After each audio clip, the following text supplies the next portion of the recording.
You can hear French spoken in the cafes of Montreal, the markets of Morocco, the beaches of Tahiti, and even the foothills of the Italian Alps.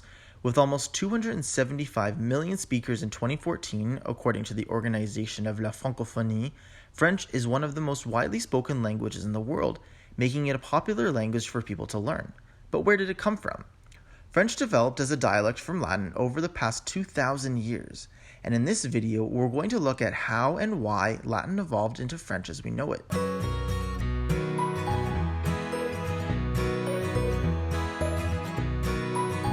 There are many languages in Europe which are actually descendants from Latin. Well-known languages like Portuguese, Spanish, Galician, Catalan, Occitan, Italian, Romansh, and Romanian all descended from Latin. Several brother and sister languages exist which are closely related to these languages as well.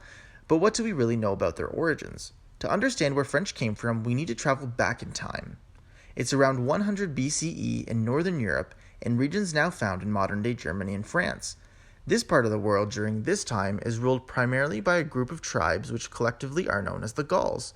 The Gauls speak a language closely related to the modern-day Scottish and Irish Gaelic, and had been living in the area for at least 400 years.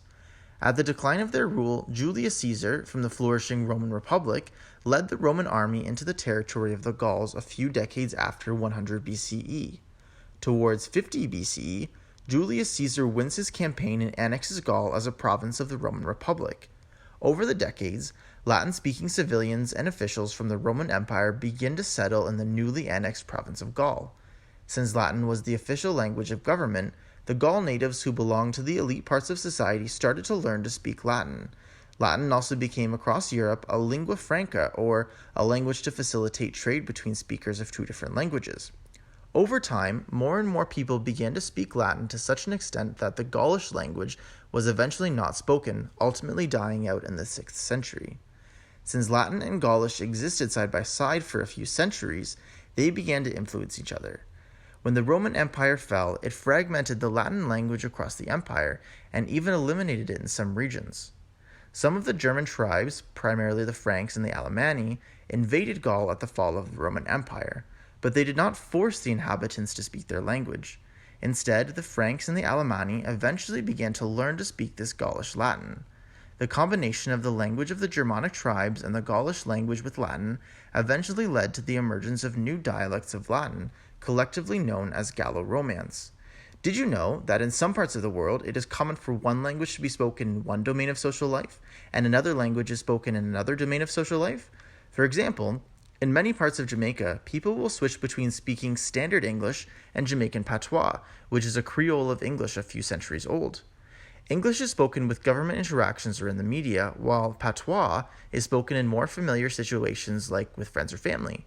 This switching between two or more different languages is an example of diglossia, where two dialects or languages are used within a single language community. A similar situation eventually developed in Gaul, where Latin was used for high functions in society like writing, religion, and education, while the Gallo-Romance dialects were used for low functions in society like family, agriculture, and everyday life. It was around this time, in the 7th century, the former region of Gaul began to be known as the region of the Franks, hence the origin of the name France, despite the fact that the majority of the people living in this new Francia were actually descendants from the Gauls and the Romans.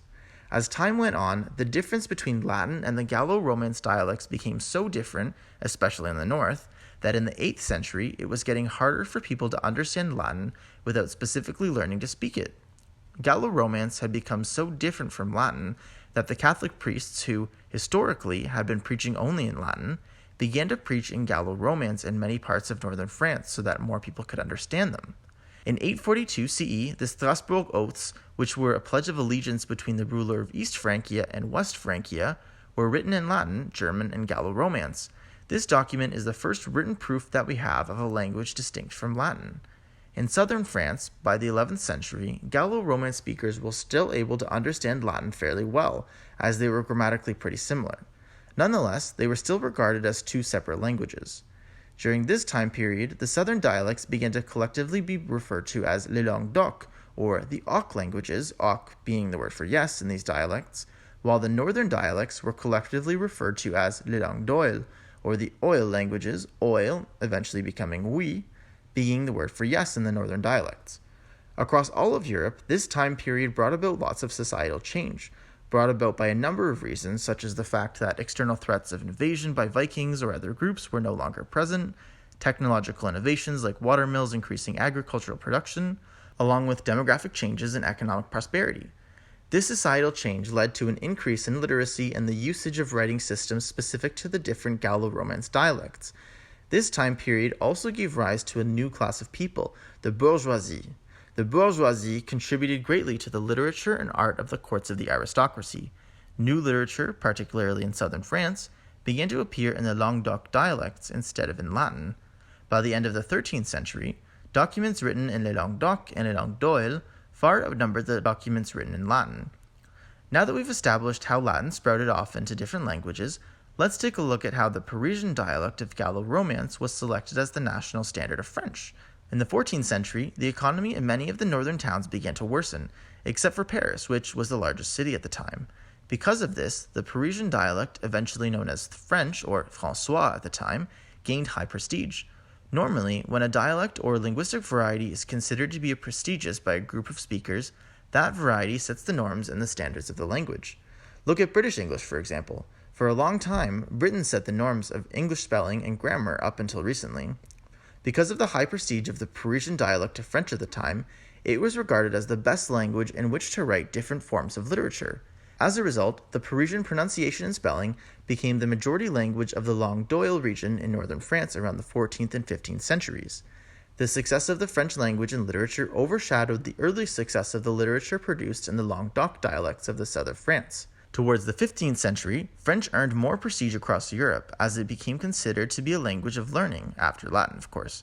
In 1539, François I, the King of France, released the Ordinance of Villers-Cotterêts, which outlined, "In order that there may be no cause for doubt over the meaning of the said decrees, we will, in order that they be composed and written so clearly that there be not nor can be any ambiguity or uncertainty, nor grounds for requiring interpretation thereof. And because so many things often hinge on the meaning of Latin words contained in the said documents, we will that from henceforth all decrees together with all other proceedings, whether of our royal courts or other subordinate or inferior, whether records, surveys, contracts, commissions, awards, wills, and all other acts and deeds of justice, or dependent thereon, be spoken, written, and given to the parties in the French mother tongue, and not otherwise." This decree essentially intended to eliminate Latin and centralize French as the main language of the kingdom. Unintentionally, this decree pushed the French language on those who spoke Occitan or other Languedoc varieties. In the 16th century, there was a movement by scholars to purify the Latin language back to its classical origins. This decision ultimately ostracized Latin, leaving it only as the language relevant to education and Catholicism. As a result, French, alongside other regional Gallo-Romance languages like Occitan, were only the ones spoken in everyday life. In the 17th century, Louis XIV and many other members of the aristocracy believed that French had reached a state of perfection, which laid the foundation for modern French. Classical French writers include Corneille, Molière, Racine, and others who inspired subsequent authors even into the 21st century. For a long time, Latin was considered to be the best language for writing across Europe, as it was believed by many to be a superior language which was immune to language change. It was for this reason that learning to read and write generally meant to read and write in Latin. That being said, no living language is immune to language change.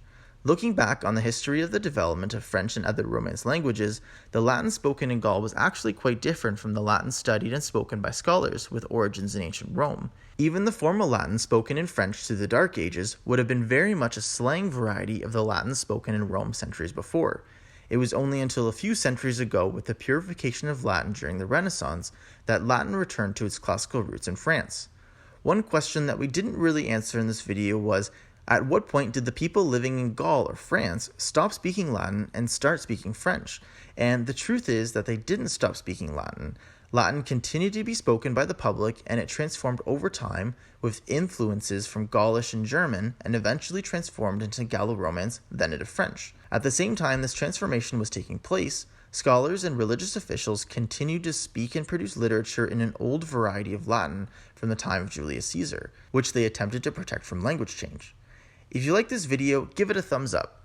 If you'd like to learn more about this topic, check out my references in the description. One book that I relied heavily on was French, From Dialect to Standard by R. Anthony Lodge, which goes into greater detail of the linguistic changes and transformations of Latin as it became French, if you're interested. Subscribe to my channel for more videos like this one, and feel free to leave any questions about language or linguistics in the comment section below.